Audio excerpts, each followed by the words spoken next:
प्रिय दोस्तों, आपकी कहानी जिंदगी की कुछ भी क्यों ना हो, याद रखिएगा, परमेश्वर के वचन में वो सामर्थ है जो आपकी कहानी को बदल सकता है। आप देख रहे हैं आपकी आशा। मैं हूं जॉन और आज भी स्टूडियो में हमने इनवाइट किया है ब्रदर अनुराग गैब्रियल को।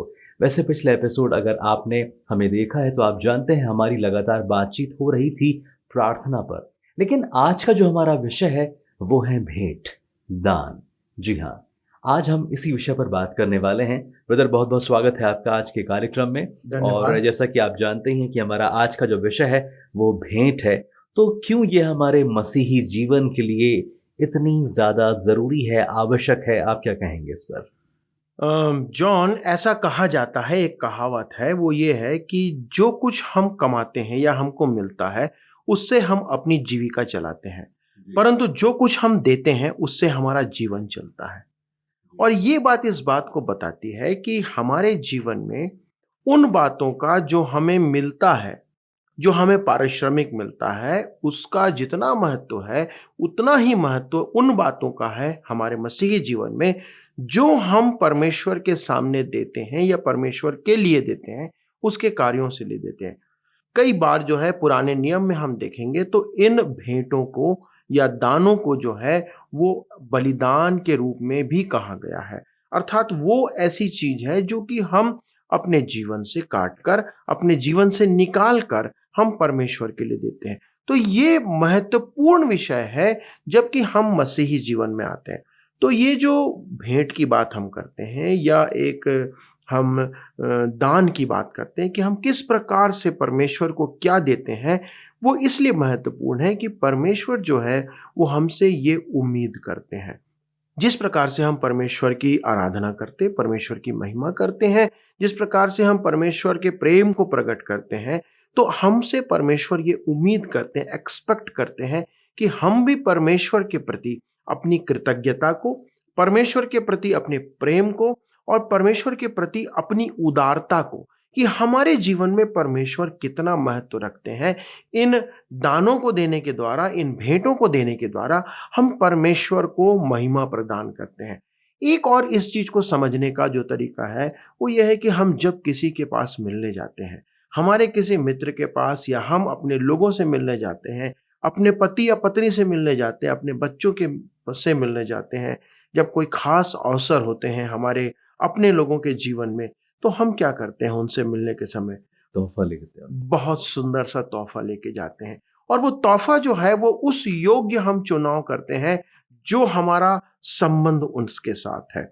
यदि हम अपनी पत्नी के लिए जब जाते हैं कुछ तोहफा लेकर, तो हम कोशिश करते हैं कि ऐसा तोहफा हो जिससे वो प्रसन्न हो जाए। यदि हम पति के लिए कोई तोहफा लेते हैं तो ऐसा तोहफा हम देना चाहते हैं जो उसको उसके योग्य हो, उसको खुश करे। फिर हम ये कोशिश करते हैं कि इन सब के द्वारा से हमारे जो ऑफरिंग या हमारी भेंट है वो ऐसी रखना चाहते हैं जिससे कि देने वाले को जिसे वो प्राप्त होता है उसका हम आदर कर सके। और ये जरूर है इसमें एक और बात सोचने की, जब हम भेंट और दान की बात करते हैं परमेश्वर को देने के लिए, मनुष्य के पास ऐसा क्या है जो परमेश्वर को दे सकता है? कुछ भी नहीं। कुछ भी नहीं है। बाइबल ये बताती है जो कुछ हमारे पास है वो परमेश्वर का दिया हुआ है। हर चीज हमारे पास जो है वो परमेश्वर की दी हुई है। हमारा जो नौकरी है वो भी परमेश्वर ने हमको दिया है। हम हो सकता है कहते हो कि हम महीने भर काम करते हैं उसके बाद हमें हमारी तनख्वाह मिलती है, लेकिन वो भी परमेश्वर का दिया हुआ है। हमारे पास जो जीवन है वो परमेश्वर का दिया हुआ है। हमारे पास जो धन संपत्ति है वो परमेश्वर की दी हुई है। हमारे पास जो परिवार है वो परमेश्वर का दिया हुआ है। हमारे पास जो शिक्षा है वो भी परमेश्वर का दिया हुआ है। हमारे पास जो समाज है वो परमेश्वर का दिया हुआ है। मैं जॉन अपनी इस लाइन को बोलते चले जा सकता हूं और ये खत्म नहीं होगी, क्योंकि जो कुछ हमारे पास है वो सब कुछ परमेश्वर का दिया हुआ है। लेकिन जब हम ये बाइबल में बात करते हैं तो परमेश्वर कहता है कि जब तुम अपना मुंह दिखाने आओ परमेश्वर के सामने तो तुम खाली हाथ मत आना। यू कम विथ समथिंग, कुछ लेकर प्रभु के सामने आना। इसका मतलब ये नहीं है कि प्रभु हमसे कुछ चाहता है। वो ये नहीं चाहता कि हम कुछ दें प्रभु को। वो ये देखना चाहता है कि हमारे दान हमारी आस्था को कैसे प्रकट करते हैं, हम परमेश्वर से कितना प्रेम करते हैं, परमेश्वर के प्रेम को हम किस रीति से आंकते हैं। ये हमारे दान का पैमाना है जो उसको कि वो देखना चाहता है। हम चाहे उसको 100 रुपए दें या हम 1000 दें या 10,000 दें या करोड़ों रुपए दें, वो कितना पैसा दिया जाता है वो मायने नहीं रखता, परंतु मायने ये रखता है कि हम किस हृदय से उस पैसे को या उस दान को प्रभु के सामने रख रहे हैं। तो वो हमारा परमेश्वर इस चीज को आंकलन करता है। तो ये है दान को लेके या हमारे भेंट को परमेश्वर के प्रति लेकर के एक सामान्य सी बात जो हमें समझने की आवश्यकता है। लेकिन एक वाकया मैं यहाँ पर आपके सामने रखना चाहता हूँ। जब प्रभु यीशु मसीह के साथ ये बातें हुई और प्रभु यीशु मसीह के सामने एक प्रश्न जो है एक शास्त्री आकर के रखता है, और हम यदि परमेश्वर के वचन को पुराने नियम में पढ़ते हैं, नए नियम में पढ़ते हैं, वहां पर हमारे को ये दोनों बातें मिलती हैं। यदि आप निकालें बाइबल से मरकुस रचित सुसमाचार उसका 12 अध्याय और 28 वचन, जब 28 वचन से आगे आप पढ़ते हैं तो आप इस बात को जानेंगे कि वहां पर एक वार्तालाप है जो प्रभु यीशु मसीह का उस शास्त्री के साथ होता है। यहाँ पे लिखा हुआ है, शास्त्रियों में से एक ने आकर उन्हें विवाद करते सुना और ये जानकर कि उसने उन्हें अच्छी रीति से उत्तर दिया है, उससे पूछा, सबसे मुख्य आज्ञा कौन सी है? यीशु ने उसे उत्तर दिया, सब आज्ञाओं में से यह मुख्य है, हे इज़राइल सुन, प्रभु हमारा परमेश्वर एक ही प्रभु है, और तू प्रभु अपने परमेश्वर को अपने सारे मन से, अपने सारे प्राण से और अपनी सारी बुद्धि से और अपनी सारी शक्ति से प्रेम रखना। और दूसरी ये है, तू अपने पड़ोसी से अपने समान प्रेम रखना, इससे बड़ी और कोई आज्ञा नहीं। शास्त्री ने उससे कहा, हे गुरु, बहुत ठीक, तूने सच कहा है कि वह एक ही है और उसे छोड़ और कोई नहीं, और उससे सारे मन, सारी बुद्धि और सारे प्राण और सारी शक्ति से प्रेम रखना, और पड़ोसी से अपने समान प्रेम रखना सारे होम बलियों और बलिदानों से बढ़कर है। जब यीशु ने देखा कि उसने समझ से उत्तर दिया है तो उससे कहा, तू परमेश्वर के राज्य से दूर नहीं, और किसी को फिर उससे कुछ पूछने का साहस न हुआ। ये वाला जो वाकया है हमको दूसरे स्थानों पर भी मिलता है, लेकिन उसमें दूसरे तरीके से उसे प्रकट किया गया है जी। और यहाँ पर जब हम इस वचन को पढ़ते हैं तो यहाँ पर हम देखते हैं कि एक शास्त्री है जो कि आता है। शास्त्री वो होता है जो कि शास्त्र का ज्ञाता होता है, जो शास्त्रों का अध्ययन करते थे। यहूदियों में से एक पंथ था जो शास्त्री कहलाते थे, और उन शास्त्रियों में से एक शास्त्री है जो वहां पर आता है। प्रभु यीशु मसीह जब अपनी सेवकाई में होते थे तो प्रभु यीशु मसीह अपनी सेवा के समय लोगों के साथ मिलते थे, उनकी बातों को सुनते, उनके प्रश्नों का उत्तर देते, और प्रभु यीशु मसीह ये प्रयास करते थे कि जो भी आज्ञाएं दी गई हैं, जो व्यवस्था में लिखा हुआ है और जो पंच ग्रंथ जिसे कहा जाता है, मूसा की 5 पुस्तकें, उसमें जो बातें लिखी गई हैं, उनके द्वारा से प्रभु यीशु मसीह लोगों को ये सिखाने और समझाने का प्रयास कर रहे थे कि परमेश्वर का वचन वास्तविकता में हमें क्या शिक्षा देना चाहता है। तो प्रभु यीशु मसीह के जीवन का उद्देश्य भी यही था कि वो परमेश्वर के वचन को लोगों को सिखाएं, उस वचन के अनुसार उन्हें चलना सिखाएं, और उस वचन के अनुसार वो परमेश्वर की जो आज्ञा प्रभु यीशु मसीह के लिए थी उसे पूरा करें, कि मनुष्य के लिए वो उद्धार का मार्ग स्थापित करें। लेकिन जब यहाँ पर ये शास्त्री प्रभु यीशु मसीह के पास आता है तो ये शास्त्री उससे वो प्रश्न पूछना चाहता है। वो इस बात को जानकर, पहले वो ये समझता था कि प्रभु यीशु मसीह ऐसा ही कोई इंसान है, लेकिन वहां पर लिखा है 28 में कि उसने इस बात को देखकर कि विवादों के बीच में प्रभु यीशु मसीह ने बड़े अच्छे तरीके से उत्तर दिया है। उसने प्रभु यीशु मसीह से यह प्रश्न पूछा। अब शास्त्री ये सोचते थे कि सिर्फ आज्ञाओं को पालन करने के द्वारा से हम परमेश्वर के राज्य में प्रवेश कर सकते हैं, और वो एक ऐसे ग्रुप के लोग थे जो कि प्रभु यीशु मसीह से सिर्फ इस बात के लिए प्रश्न पे प्रश्न पूछना चाहते थे कि हमको पता चले कि इतनी सारी आज्ञाओं में से मुख्य आज्ञा कौन सी है। और तब उसने प्रभु यीशु मसीह से एक बात पूछा और कहा कि प्रभु, तू ये मुझको बता कि सबसे बड़ी आज्ञा क्या है और सबसे मुख्य आज्ञा क्या है, क्योंकि वो ये जानता था कि ये जो आज्ञा है जो हमारे को व्यवस्था विवरण 6 उसके 14 में मिलती है। आज यदि आप इस्राएल में जाएंगे तो इस्राएलियों के बीच में सबसे मुख्य प्रार्थना यदि कोई सी है तो हर एक इस्राएली प्रतिदिन इस प्रार्थना को दोहराता है, जिसको कि शेमा प्रार्थना कही जाती है, शेमा प्रेयर कही जाती है। और ये प्रार्थना वही है जो कहता है कि हे इस्राएल सुन, तेरा परमेश्वर यहोवा एक ही है। जब वो इस प्रार्थना को करते हैं तो वो बार बार इस प्रार्थना को प्रतिदिन कोशिश करते हैं कि इसे एक बार दोहराएं, और वो कहते हैं, शेमा इज़राइल एदोनाई एलोहीनो, शेमा इज़राइल एदोनाई एलहद, इसका मतलब यही है कि हे इस्राएल सुन, तेरा परमेश्वर यहोवा एक ही है। तो ये जो प्रार्थना है जो वो दोहराते हैं, उसको वो सुनना चाहता था कि क्या यही प्रार्थना है जिसको प्रभु यीशु मसीह कहते हैं कि ये सबसे मुख्य आज्ञा है कि नहीं। और तब प्रभु यीशु मसीह ने उससे कहा कि हाँ, मैं इस बात को कहता हूं कि व्यवस्था के अनुसार सबसे बड़ी आज्ञा यही है कि हे इस्राएल सुन, तेरा परमेश्वर यहोवा एक ही है। To acknowledge God as the one God is the only prayer that they have. एक मात्र प्रार्थना है जिसको वो महत्वपूर्ण समझते हैं और इसके अलावा दूसरी प्रार्थना को नहीं समझते। तो वो पूछता है कि क्या यही है प्रार्थना? तो प्रभु यीशु कहते हैं हाँ, यही प्रार्थना महत्वपूर्ण है, यही आज्ञा महत्वपूर्ण है। और वो कहते हैं कि तू अपने परमेश्वर से अपने सारे मन, अपने सारे प्राण और अपनी सारी शक्ति के साथ प्रेम कर। क्यों? क्योंकि यदि हम परमेश्वर से प्रेम करते हैं, यदि हम परमेश्वर के समीपी में आना चाहते हैं, यदि हम परमेश्वर के आज्ञाओं को पूरा करना चाहते हैं, तो हमें परमेश्वर से प्रेम करना आवश्यक है। तो ये एक भाग हो गया। लेकिन इसका दूसरा भाग यह है जो कि महत्वपूर्ण है। वो कहते हैं कि ना केवल परमेश्वर से परंतु अपने पड़ोसी से अपने समान प्रेम रख। यहां पर बहुत लंबा चौड़ा कुछ नहीं लिखा, परंतु सिर्फ ये कहता है प्रभु यीशु मसीह कि यहां पर तू अपने पड़ोसी से अपने समान प्रेम रख। तो ये जो बात है वो सामान्य तौर पर हमें यहां पर एक महत्वपूर्ण संदेश देती है जब देने की बात आती है।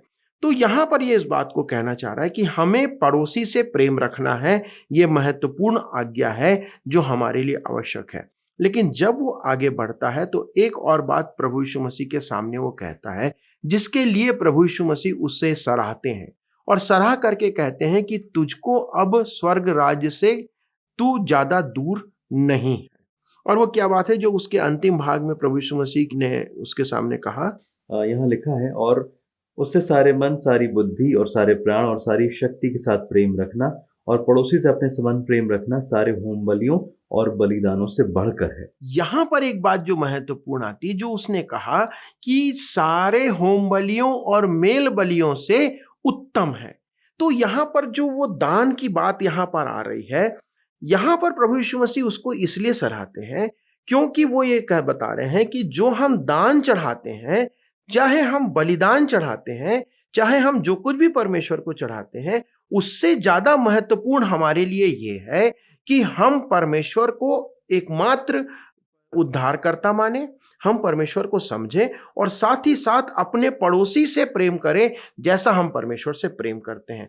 तो हम जब दान और भेंट की बात आती है तो महत्वपूर्ण यहां पर हमारे लिए पहले ये आ जाता है कि भले हम भेंट परमेश्वर के सामने लाएं, उसके सामने हम अपने दानों को रखें, लेकिन उससे पहले हमारे लिए आवश्यक ये है कि हम अपने पड़ोसी से, अर्थात हमारे आसपास जो लोग हैं, उनसे हम प्रेम रखें। तो इसके बाद हमारे लिए ये दान जो है उसके महत्व पर हम जाएंगे। ये बात तो आपने बिल्कुल सच कही, लेकिन कुछ और भी मुख्य बिंदु हैं जो आप हमसे शेयर करना चाहेंगे? इसके पहले कि हम दान के ऊपर और आगे बढ़ें, मैं एक और बात यहाँ पर जोड़ना महत्वपूर्ण समझता हूँ कि जब हम इस संबंध की बात करते हैं, प्रेम की बात करते हैं, तो हमारे लिए आवश्यक यह है कि हम इस बात को जानें कि ये जो संबंध है ये परमेश्वर के प्रेम से प्रारंभ होता है। कि सबसे पहले हम परमेश्वर से प्रेम करें, उसके आज्ञाओं को माने और उसके साथ ही साथ हम इस बात को भी माने कि परमेश्वर का प्रेम जो है यदि मनुष्यों के प्रेम की ओर हमें नहीं बढ़ाता है तो हमारे उस प्रेम का या हमारे दान या हमारे जो भी भेंट है उसका महत्व हमारे परमेश्वर के सामने खत्म होता है। दूसरे शब्दों में हम देखें कि जो भेंट हम लेके आते हैं उसके पहले हमारा संबंध प्रभु यीशु मसीह के साथ या अर्थात परमेश्वर के साथ और लोगों के साथ महत्वपूर्ण होना चाहिए। कुछ लोगों ने इसे बहुत खूबी इस तरीके से प्रकट किया कि जब प्रभु यीशु मसीह क्रूस पर चढ़ाए गए तो उनके क्रूस के जो है वो दो भाग थे, एक उसकी खड़ा जो लकड़ी या डंडा था और जो एक आड़ा डंडा था। तो जो खड़ा डंडा है वो उस संबंध को प्रकट करने की कोशिश करता है कि मनुष्य का संबंध परमेश्वर के साथ कैसा होना चाहिए, और जो आड़ा जो उसका डंडा है वो इस बात को प्रकट करता है कि कैसा हमारा संबंध मनुष्यों के साथ होना चाहिए। तो प्रभु यीशु मसीह का क्रूस भी हमें इस बात को हमेशा स्मरण दिलाता है कि हमारा संबंध जो है वो ऊपर परमेश्वर के साथ और हमारा संबंध दूसरे लोगों के साथ दोनों समान होने चाहिए। और यदि हमारे ये संबंध यदि टूटे हुए हैं तो कहीं ना कहीं हमारा वो क्रूज जो है वो टूटा हुआ है। परमेश्वर से हमारी उम्मीद है, जो परमेश्वर हमसे एक्सपेक्टेशन रखते हैं, वो हमारा खत्म हो जाता है। तो ये एक संबंध है जो हमारे दानों के ऊपर पहले या हमारे भेंट के पहले हमारे सामने आता है। बिल्कुल। मतलब ये बहुत इम्पोर्टेंट है कि इससे पहले कि हम दान करें, अपने आप को हम देखें कि हमारा संबंध जो है वो परमेश्वर से कैसा है, साथ ही हमारा संबंध जो है वो आपसी मनुष्यों के साथ कैसा है। इसके अलावा जो दूसरी मुख्य बात जो आप हमसे शेयर करना चाहें या बताना चाहें, वो कौन-सी बात है? अब हम जब दानों में आते हैं तो प्रभु हमसे ये उम्मीद रखता है कि हम परमेश्वर के सामने खाली हाथ ना आए, परंतु जो कुछ हमारे पास है उसमें से कुछ भाग हम परमेश्वर के सामने लेकर के आए। और हम जब मलाकी 3 और उसके 10 को पढ़ते हैं, उस पुस्तक के अंदर हमारे को ये वचन सिखाता है पुराने नियम में। यहाँ लिखा है कि सारे दशवांश भंडार में ले आओ कि मेरे भवन में भोजन वस्तु रहे, और सेनाओं का यहोवा यूं कहता है कि ऐसा करके मुझे परखो कि मैं आकाश के झरोखे तुम्हारे लिए खोलकर तुम्हारे ऊपर अपरंपार आशीष की वर्षा करता हूं कि नहीं। जब हम मलाकी 3:10 को पढ़ते हैं तो वहां पर सारे दशवांश की आज्ञा मनुष्य को दी गई है। हम यदि प्रभु को जानते, उसको मानते और उसके पीछे चलते हैं तो हमारे लिए ये आवश्यक है कि हम उसकी आज्ञाओं को मानें। और दानों के विषय में प्रभु हमसे ये उम्मीद करता है कि हम सारे दशवांश प्रभु के भवन में ले आएं। तो ये हमारी जिम्मेदारी है कि हम यदि प्रभु के लोग हैं तो हम अपना दशवांश प्रभु को दें, अर्थात 10वां हिस्सा या 10%। तो ये पुराने नियम में ये आज्ञा थी कि हमको दशवांश प्रभु को देना है, दैट इज मैंडेटरी। ये हमारे लिए अनिवार्य है और आज भी हमारे लिए ये अनिवार्य है कि प्रभु चाहता है कि हम दशवांश प्रभु के सामने लेकर के आए। लेकिन मलाकी एक बहुत अच्छी बात कहता है, वहां पर वो लिखता है कि इसलिए तुम दशवांश लेकर के आओ कि प्रभु के भवन में भोजन वस्तु रहे। ये भोजन वस्तु जो है वो यहाँ पर किस बात को प्रकट करती है? परमेश्वर के वचन को। जी हाँ, ये परमेश्वर के वचन को प्रकट करती है। तो ये नहीं कहना चाह रहा है कि हम इसलिए अपना दशवांश दें कि हम अपने कलीसियाओं के अंदर हम भंडारे चलाएं या लोगों को मुफ्त भोजन कराएं या लोगों को खाना खिलाने के लिए हम ये दशवांश लेके आए। नहीं, ये दशवांश केवल इसलिए लाया जाए कि लोगों को आत्मिक भोजन से तृप्त किया जाए। दूसरे शब्दों में ये जो भोजन वस्तु के लिए कहता है, वो ये कहना चाहता है कि सुसमाचार को लोगों तक पहुंचाने के लिए ये दशवांश को तुम परमेश्वर के मंदिर में ले आओ। और दूसरी तरफ कलीसिया की भी यह जिम्मेदारी है कि कलीसिया केवल इस पैसे को, इस दशवांश को प्रभु की महिमा के लिए या उसकी सेवकाई के लिए इस्तेमाल करे। इसके अलावा जो यहूदी थे उन लोगों के लिए ये आज्ञाएं थी कि ना केवल वो दशवांश लाएं, परंतु उसके अलावा उनके विभिन्न प्रकार के दोष बलि, मेल बलि, अन्न बलि, बहुत सारी बलि उनको चढ़ानी होती थी। तो ये जो बलि होती थी या ये ऑफरिंग होती थी, ये ऑफरिंग उनके लिए जो थी वो मैंडेटरी नहीं थी, परंतु वो अपने वर्ष के अनुसार अपने लोगों के अपने परिवार के पीछे अपने दोष बलि, अन्न बलि, ये हर कोई जो चढ़ाता था।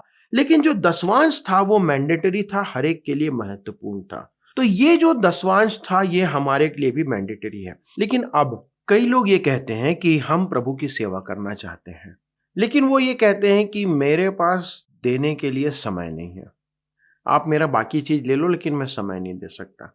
कुछ लोग कहते हैं कि मैं अपना टैलेंट देने को तैयार हूं प्रभु को, लेकिन मेरे पास समय नहीं है। कुछ लोग कहते हैं कि मैं समय दे सकता हूं, मैं टैलेंट दे सकता हूं, मेरे पास धन नहीं है, मैं दे नहीं सकता धन। लेकिन यहां पर एक बात आती है कि हम यदि प्रभु से प्रेम रखते हैं तो हम उसकी सेवा अपने उत्तम से उत्तम चीजों को दे करके करना चाहते हैं और करना चाहिए। यदि हम ये कहें कि हम अपने जीवन से अपनी चीजों को मार करके यदि हम प्रभु के लिए सेवा में देते हैं तो वो ज्यादा आदर के योग्य होगा। आप स्मरण करते हैं उस बूढ़ी औरत को जो दान देने के लिए उस मंदिर में आई और उसके पास जो 2 दमड़ी थी उसने उसे ही प्रभु के लिए डाल दिया। प्रभु यीशु मसीह कहते हैं कि उसने अपना सब कुछ डाल दिया और सबसे बढ़कर उसने डाला है। क्यों? क्योंकि उसके पास जो कुछ था उसमें से उसने सब कुछ दे दिया। जब हम प्रभु के सामने आते हैं तो हम उसको क्या देते हैं, उसमें किस उद्देश्य से दे रहे हैं, वो भी एक महत्वपूर्ण भूमिका रखता है। कई बार लोग दिखाने के लिए देते हैं कि लोग जाने कि मैंने ये सब दिया है प्रभु के लिए, कई बार लोग अपनी बढ़ती में से देते हैं। हमारे पास बहुतायत है, हमारे पास बहुत कुछ है, उसमें से यदि हम देते हैं तो भी हम प्रभु को देते हैं। लेकिन कई बार लोग अपनी घटती में से देते हैं। मैं कई बार लोगों को ये सोचता हूँ, ये कहता हूँ कि यदि हम अपने एक रविवार का भोजन यदि हम कम करके उस पैसे को यदि प्रभु की सेवा के लिए दें, तो हम से कहें सोच सकते हैं कि हम प्रभु के लिए बहुत कुछ कर सकते हैं। कि जब हम अपने जीवन से काट करके, अपने को दुखों में डालकर, कमी में करके यदि हम प्रभु के लिए देते हैं, तब हम प्रभु के लिए उसको ज्यादा आदरमय बना सकते हैं। जैसे कि पुराने नियम में हम देखते हैं कि जब कोई व्यक्ति अपनी बलिदान चढ़ाता था, जब वो कोई भेड़ या अपने गाय को चढ़ाते थे, तो वो उससे भविष्य में होने वाली आमदनी को, उससे भविष्य में होने वाले फायदे, उसके दूध और उसके द्वारा से जो कुछ भी उसके बच्चे प्राप्त होते, वो सब कुछ प्रभु के लिए अर्पित कर देता है। उसी प्रकार जो अपनी अन्न बलि चढ़ाता था, वो अन्न बलि के द्वारा से अपने अन्न को, जिसको वो आगे इस्तेमाल करता, अपने परिवार के लिए इस्तेमाल करता, उसमें से वो परमेश्वर को भाग देता है। तो ये प्रकट करता है कि हम कितना परमेश्वर का आदर करते हैं, हम कितना परमेश्वर से प्रेम करते हैं। तो ये है प्रभु के प्रति हमारा प्रेम। जब हमारे पास धन की बात आती, तो प्रभु हमसे भी यही उम्मीद करता कि हम वो उसे दें जो हमारा उत्तम हो। एक वचन और हम पढ़ेंगे यहाँ पर, पहला यूहन्ना 3 और उसका 18। यहाँ पे लिखा हुआ है, हे बालको, हम वचन और जीभ ही से नहीं पर काम और सत्य के द्वारा भी प्रेम करें। तो यहाँ पर हमको प्रभु का वचन जो है वो इंग्लिश में रखा है कि let us love Lord not by only our words but by our action also.